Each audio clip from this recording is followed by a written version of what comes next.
Claro, abrindo a nossa janela política comigo já aqui, João Magalhães, o jornalista e editor de política do Jornal Dia. Oi, João, bom dia para você. Bom dia, Nájila Fernandes, bom dia a todos que acompanham o nosso programa. Olha, João, vamos começar falando de um assunto. Agora há pouco nós mostramos uma matéria onde Merlong Solano, que é secretário do governo Wellington Dias, falou sobre os decretos, mas eu separei também uma fala de Merlong Solano. Olha só, ainda sem nome indicado para compor, claro, com Fábio Novo, aí na disputa majoritária, o Partido dos Trabalhadores foca no possível segundo turno, quando partidos da base do governo devem se unir contra o candidato do prefeito Firmino Filho, que, claro, ainda não foi anunciado. Vamos ouvir. É uma discussão que, no meu modo de ver, não é a discussão prioritária nesse momento. O partido lançou o seu candidato, Fábio Novo. Nós temos a perspectiva de segundo turno, em que muito provavelmente algum dos candidatos da oposição vai enfrentar um candidato da prefeitura. De modo que, importante do meu modo de ver, é que nesta fase de pré-campanha que nós estamos vivendo, até a definição das chapas completas, se preserve a capacidade de diálogo. Então, os candidatos que são dos partidos da base do governador Wellington Dias, é com esses que nós devemos olhar, pensando não só no momento, mas também no futuro. Poderemos estar juntos, deveremos estar juntos num provável segundo turno. João, esse segundo turno eu acredito que todo mundo concorda, já é uma garantia. Pela quantidade de pré-candidaturas fortes, a gente conta aí pelo menos umas 4. Né? A do candidato que vai ser indicado pelo Palácio da Cidade, a gente tem também uma do MDB, que o nome é do pré-candidato Dr. Pessoa, do PL, com o deputado federal Fábio Abreu, e o Partido dos Trabalhadores também tem uma pré-candidatura do deputado Fábio Novo. Então, num cenário de 4 pré-candidaturas fortes, o segundo turno é praticamente uma certeza. E a estratégia mostrada aí pelo secretário Merlong Solano, ela é realmente a mais apropriada para quem compõe a base do governador Wellington Dias.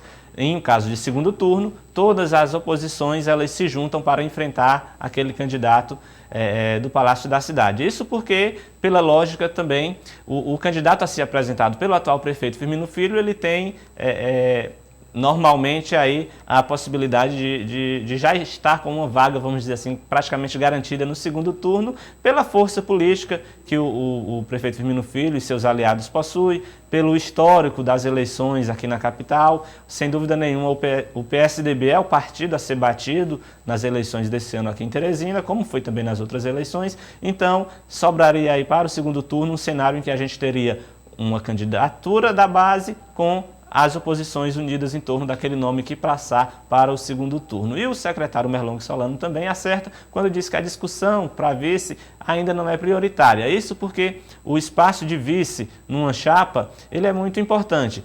É uma forma de você atrair muitos aliados. Então, à medida em que você já preenche, você já entra no jogo com esse cargo preenchido, você afasta aliados.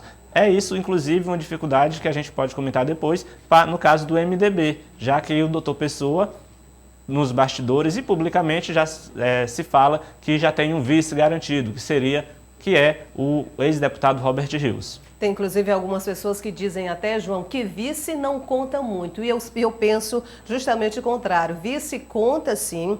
E olha só, inclusive, um candidato que pode, inclusive, estar muito bem em uma ou em várias pesquisas, dependendo da escolha dele do vice, essa situação pode mudar. Mas, enfim, a gente tem mesmo agora que aguardar. João, aqui em Teresina, o Partido Liberal admite dificuldade em encontrar mulheres para a formação da chapa de vereadoras. A sigla corre contra o tempo, também em busca de novos filiados, inclusive de parlamentares com mandato. A gente vai ouvir agora Fábio Abreu. Certo. Por exemplo, a composição às vezes gera uma dificuldade para nós. Já temos que ter um critério para escolher de tantas pessoas que estão buscando, que é a composição feminina, né? 30% já está assegurado, tem muita procura. Estamos fazendo a finalização da composição masculina com os pré-candidatos e aí administrando algumas situações, como por exemplo a vinda de vereadores de mandato, termina de uma certa forma assustando aqueles que já estavam. mas que nós estamos buscando alternativa dentro da própria base para que a gente não perca nenhum desses que já estavam conosco. E buscamos esse acordo com o DEM, estamos aguardando uma resposta do Rony Lustosa para que a gente possa... Para incorporar o PL, o DEM? Não, o DEM para somar a base, mas com a composição deles, ou seja, os pré-candidatos do DEM, vem o partido para fazer essa coligação apenas, e é lógico, permitido por lei apenas para a majoritária. Que nós estamos praticamente acertados é o vereador Paulo Roberto, né? Conversamos com o vereador Lázaro, o doutor Lázaro, e com o vereador Neto do Angelim, que tem muito provável a ida para o progressista, mas a gente tem conversado com ele. Esses são os vereadores de mandatos que têm nos procurado. Enfim, tá aí. Fábio Abreu também na busca pelo o seu vice ou pela sua vice. Parece até que uma mulher já foi descartada, né? Ele quer mesmo um vice, João. Isso. Agora chama atenção, Nájila, nesse caso das candidaturas femininas, porque a legislação ela tem que ser aplicada, o Ministério Público Eleitoral vai ficar de olho e o PL, partido do pré-candidato Fábio Abreu, ele tem um histórico de investigação nessa área. Nas eleições de 2018, o PL teve uma candidata a deputada estadual, Tamires Vasconcelos, que ela obteve, para você ter uma ideia, 41 votos. No entanto, na prestação de contas, ela recebeu mais de R$350 mil, ou seja, o Ministério Público Eleitoral, inclusive, chegou a ingressar uma ação, entendendo que ali se configurava uma candidatura laranja, exatamente para preencher a cota de 30% das candidaturas femininas. Então esse é um item que os partidos precisam ter muito cuidado. Muitas vezes os partidos, por não encontrarem mulheres para ser candidatas, acabam lançando vai ter que gastar 30% do recurso do fundo eleitoral com essas candidaturas femininas e se os votos não aparecerem nas urnas, o Ministério Público aí pode entender que na verdade foi uma candidatura laranja e isso pode dar uma dor de cabeça bem grande. Mas isso acontece muito exatamente pela fragilidade, pela forma como os partidos não tratam bem a questão da formação política da sua militância, indo buscar não só mulheres, mas jovens, outros segmentos da sociedade também, para ingressar nos partidos. Os partidos, infelizmente, não investem em formação política, em cursos. A gente sabe que tem o fundo partidário, que é um dinheiro que poderia muito bem ser aplicado nesse tipo de formação da base política, para que os partidos tivessem aí uma substância ideológica, mas, infelizmente, na prática, o que a gente vê os partidos utilizando esse fundo partidário para de outra forma, e aí na hora de cumprir a lei nesse quesito aí dá uma dor de cabeça e é preciso acompanhar de perto. João, falando ainda em vice, também em mulher, Lucy Soares, deputada estadual, ela fala sobre o possível vice na chapa do prefeito Firmino Filho. Na verdade, ela diz inclusive que a surpresa pode também ser surpresa para ela. Vamos ouvi-la.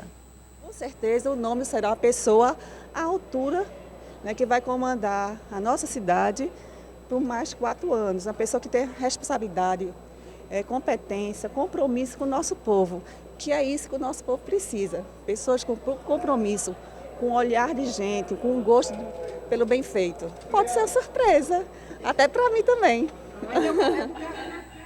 Será, João? Não, a deputada deve acompanhar aí as discussões. O espaço de vice na chapa do Palácio da Cidade, o próprio prefeito Firmino Filho já declarou que a prioridade é do Progressistas. E a gente revelou aqui que no Progressistas tem 2 nomes que despontam aí como favoritos, que é o do vereador Aloysio Sampaio e da vereadora Graça Amorim, que é líder do prefeito lá na Câmara. Caso o Partido Progressistas entenda que não precisa indicar, isso o senador Ciro Nogueira já falou, que não vai colocar faca no pescoço, que não é obrigado o partido a indicar o vice, se ele achar que tem outro nome que contribua mais com a chapa, pode ser o nome de um outro partido, então isso pode até ocorrer lá na frente. Mas na prática, o vice deve ser do Progressistas e os 2 nomes que disputam hoje essa vaga é o vereador Aloysio Sampaio e a vereadora Graça Amorim. João, vou pedir para a produção colocar uma foto na tela para a gente observar e o comentário eu vou deixar todo para você. É um sorriso aí do senador Ciro Nogueira. E esse sorriso aí, na verdade, ele representa o fato do senador ser o único piauiense que vai integrar a comissão que vai analisar o projeto de reforma tributária no Congresso. São 50 parlamentares, 35 deputados federais e 15 senadores, e Ciro Nogueira é o único piauiense que vai integrar aí essa comissão. Uma reforma tributária, Nájila, ela é a mais importante que deve ser votada nesse ano. A gente teve aí no passado a reforma da Previdência, que demorou muito, teve muitas discussões, e para esse ano o foco do governo é aprovar 2 reformas, a administrativa e a tributária. Sendo que a tributária influencia, é bom a gente lembrar isso, ao nosso telespectador, diretamente na vida de toda a população, porque a gente vai discutir tributos, impostos, o dinheiro que sai do nosso bolso, do bolso do contribuinte e que deve retornar para a sociedade através da prestação de serviços públicos em todas as áreas, educação, saúde, segurança.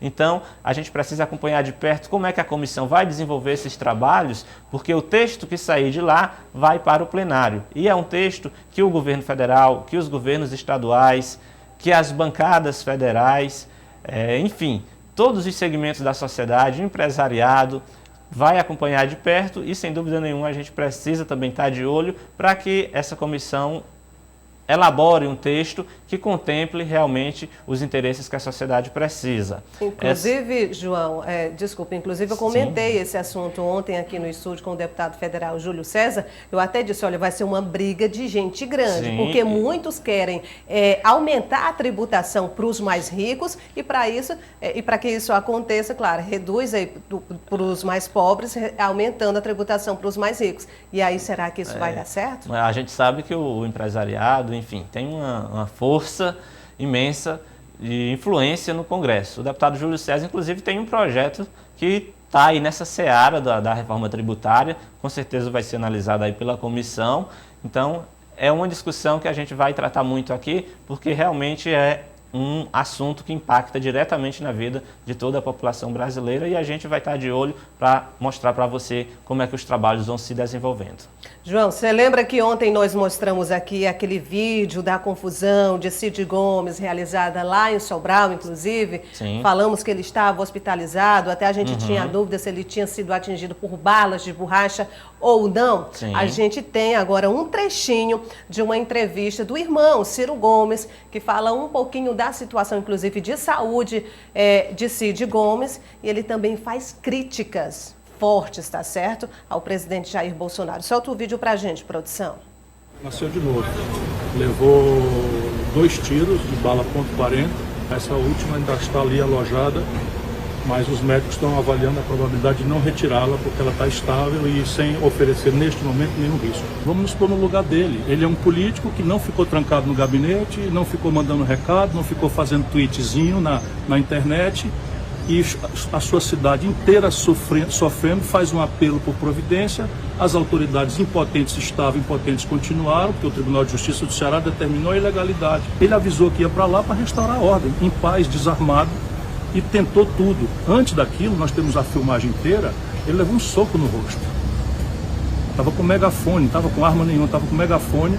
Nós temos um momento de destruição do Estado de Direito democrático no Brasil, liderado por um presidente boçal, canalha, de uma família de canalhas, né? Porque se algum policial atirou, apertou o gatilho, ele não faria isso se não fosse esse clima de absoluta desrespeito às regras da convivência democrática, que é absolutamente, claramente estimulado pelo presidente da República, Jair Bolsonaro. E quero saber se eles acham que o fascismo se enfrenta com flores. Nós aqui vamos enfrentar com a arma que for necessária. E aí, essa última frase, João, significa o quê? Ameaça? Aquilo que a gente já comentou ontem, que a situação lá no Ceará parece que está meio fora de controle e pode repercutir em todo o país. Há claramente lá um problema sério nas forças de segurança, as instituições, as associações perderam o comando sobre a tropa. Os líderes também das forças de segurança, né, comando da polícia, Secretaria de Segurança, também já não tinham mais esse controle, tendo em vista que a greve foi realizada. Utilizar todo o discurso do ex-governador, inclusive do Ceará, Ciro Gomes, ele é muito direto, ele é o perfil Ciro Gomes que a gente conhece. Agora, o mais importante é que na prática uma solução seja encontrada. E para que isso ocorra, é preciso que todo mundo se desarme, literalmente, e sente para negociar. Há um risco também muito grande pela forma como tudo ocorreu, o vídeo a gente comentou aqui, as imagens são impressionantes, que isso reverbere também para além das fronteiras do Ceará. Há, obviamente, um movimento capitaneado por policiais, que é uma instituição, por policiais que em sua maioria são homens, trabalhadores, que estão reivindicando lá seus direitos, mas há também claramente, no meio desse movimento, pessoas que se infiltraram e estão cometendo inclusive atos ilícitos. Por exemplo, há lá registros de ameaças a comerciantes, então tudo isso tem que ser apurado. Quem tiver cometido esse tipo de ilícito precisa ser punido, até para que sirva de exemplo também para os demais que compõem ali o movimento. E o certo é que o mais importante é que essa situação seja solucionada lá no Ceará e não ultrapasse as barreiras do Estado, até porque a gente sabe que as investigações no âmbito de irregularidades cometidas por policiais, seja no Ceará ou nos outros estados, elas precisam ocorrer e punir responsáveis para que sirva de exemplo aos demais integrantes aí das forças. Com certeza, João. É isso que a gente torce, é pela paz, não só no Ceará, mas em todo o nosso país e, por que não dizer, no mundo também. João, com esse comentário, nós fechamos aqui a nossa janela política de hoje, agradecendo a você, inclusive, por toda a semana, e na segunda-feira a gente se encontra de novo, não é isso, João? Isso mesmo, Nájila. Um bom final de semana a todos. Sábado e domingo de carnaval, né? Em algumas cidades já começa hoje a festa, então boas festas aí para todo mundo. Até segunda. Até segunda-feira, quando vamos abrir novamente a nossa janela política.